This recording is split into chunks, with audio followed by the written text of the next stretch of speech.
नमस्कार साथियों, मैं नीरज आर्य। साथियों, आज फिर हमास का समर्थन किया जा रहा है इस बात के बावजूद कि इजराइल पर पहला हमला हमास ने किया, वो भी 5000 से ज़्यादा रॉकेट दागकर।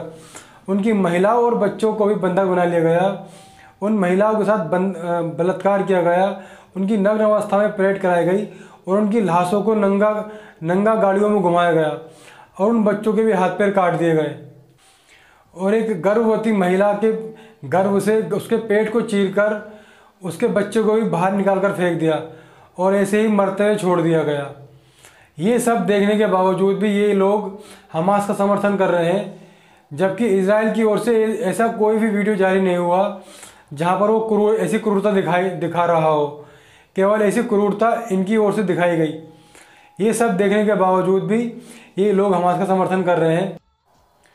इन्हें मानवता से कोई मतलब नहीं है, इनका मानवता से कोई लेना देना नहीं है। यहूदियों के ऊपर क्या क्रूरता हुई, उनके साथ क्या क्या हुआ क्या नहीं हुआ, इन्हें उससे कोई लेना देना नहीं है। इन्हें मात्र और इन्हें केवल अपना रिलीजन दिखता है। जहाँ पर इनका रिलीजन होगा, चाहे वो कितने भी क्रूर हों, कितने भी वैसे दरिंदे हों, बस इन्हें अपना रिलीजन दिखता। अगर इनके रिलीजन का है तो ये उसका समर्थन करेंगे, और इनके रिलीजन का नहीं है तो उसका समर्थन नहीं करेंगे। मुझे एक बहुत पुरानी कहानी याद आ गई। एक राजा अपने कुत्ते के साथ एक नाव में यात्रा कर रहा था। उस नाव में अन्य यात्रियों के साथ एक दार्शनिक भी बैठा था। अब क्योंकि कुत्ता नाव में पहली बार सफ़र कर रहा था, उसने कभी इससे पहले नाव में कभी सफ़र नहीं किया था, तो वो नाव में बहुत ही ज़्यादा उछल कूद कर रहा था, लोगों को परेशान कर रहा था, लोगों को काट रहा था, इधर उधर भाग दौड़ रहा था। ये सब देखकर जो नाविक था वो भी परेशान था, चिंतित था कि कहीं मेरी नाव ना डूब जाए और ये अपने साथ साथ अन्य लोगों को लेकर डूब जाएगा। तो राजा भी चिंतित था। राजा को भी बहुत गुस्सा आ रहा था, लेकिन राजा के पास कोई रास्ता नहीं था, इसीलिए राजा भी चुप था।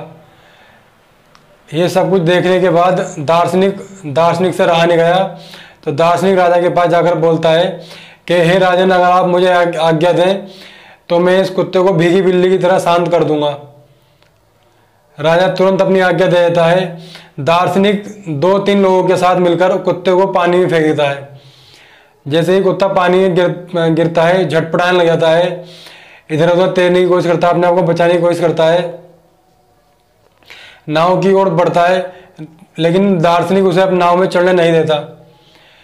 कुत्ते को नाव की अहमियत समझ में आ जाती है और पानी की ताकत का भी पता लग जाता है। कुछ देर के बाद दार्शनिक कुत्ते को ऊपर खींच लेता है और उसके बाद कुत्ता चुपचाप किसी कोने में जाकर चुपचाप बैठ जाता है।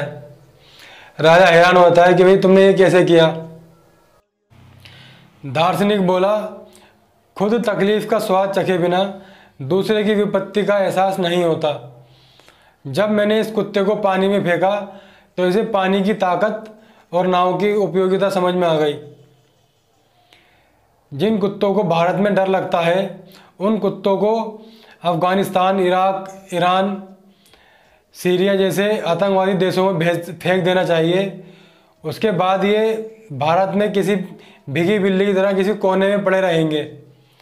ये वीडियो उन कुत्तों को समर्पित है जो भारत में रहकर ही भारत को गाली देते हैं। जय श्री राम।